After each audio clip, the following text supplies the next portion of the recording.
월드 이 브리핑입니다. 먼저 중국입니다. 중국 정부가 빈사 상태인 부동산 시장을 살리기 위해 부동산 취득세 인하를 계획하고 있다고 블룸버그 통신이 보도했습니다.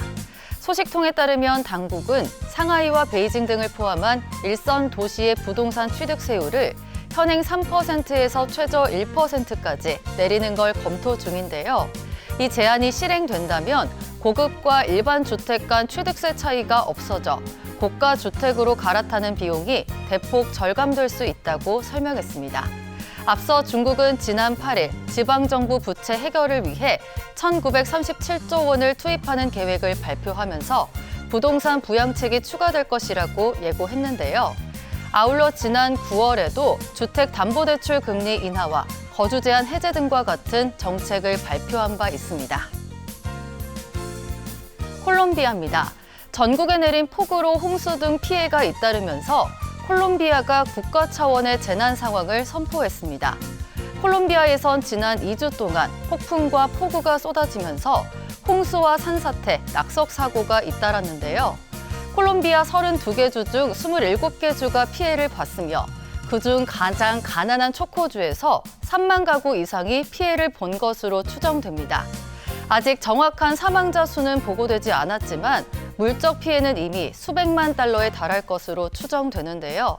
국가 차원의 재난 상황이 선포됨에 따라 피해 주민들에게 긴급 구호 물자와 이주를 시급히 지원할 것이라고 밝혔습니다. 기후 위기 소식입니다. 전 세계적으로 나타난 기후변화로 인한 경제적 피해가 지난 10년 동안 약 2조 달러에 달하는 것으로 나타났습니다. 국제상업회의소는 2014년부터 2023년까지 6개 대륙에서 기상현상으로 인해 발생한 약 4천 건의 피해 규모를 측정했는데요. 그 결과 2008년 글로벌 금융위기의 경제적 피해와 거의 맞먹는 수준인 2조 달러, 우리 돈으로 약 2,791조 원에 달했습니다. 특히 이 보고서에 따르면 기후변화로 인한 피해 규모는 매년 빠른 속도로 늘어난 것으로 드러났는데요.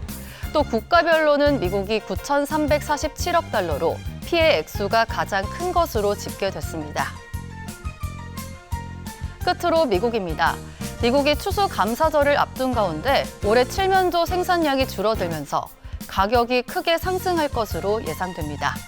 최근 조류 인플루엔자로 인해 가금류 폐사가 이어지면서 칠면조 생산량이 크게 줄었는데요.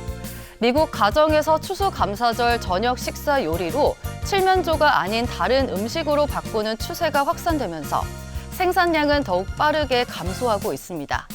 칠면조에 대한 수요가 줄어들면서 수익성이 그만큼 떨어지자 업체들이 칠면조의 생산을 더 줄이고 있기 때문인데요.